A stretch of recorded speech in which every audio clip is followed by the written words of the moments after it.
Dans cette topologie, l'ensemble des PC font partie du même réseau et sont dans le VLAN par défaut qui est le VLAN 1. La connectivité entre les équipements fonctionne parfaitement. Ils peuvent se pinguer entre eux sans problème.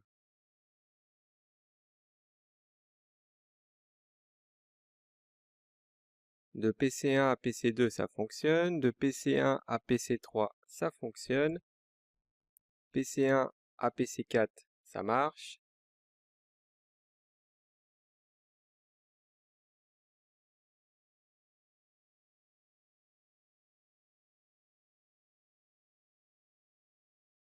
Si on essaye de pinguer le VLAN 1 du switch 1, ça fonctionne. Et le VLAN 1 du switch 2, c'est la point 5.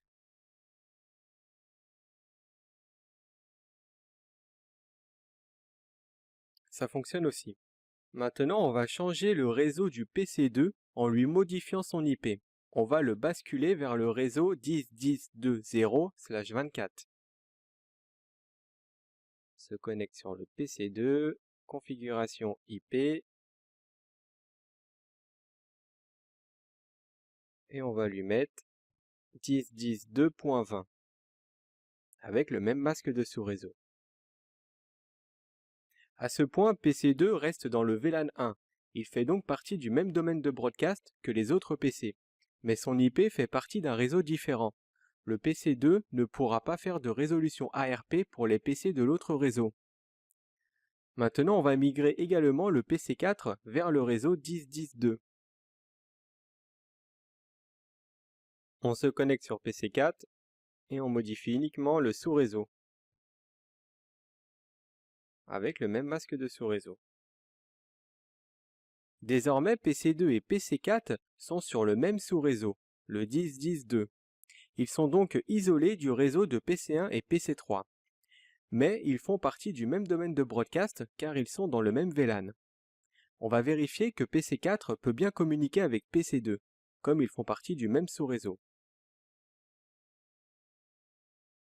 Donc sur PC4, on lance un ping vers PC2. Donc là, il s'agit du 10.10.2.20. Le ping fonctionne correctement. Maintenant, on va vérifier sur le switch 1 que le VLAN par défaut est bien le VLAN 1.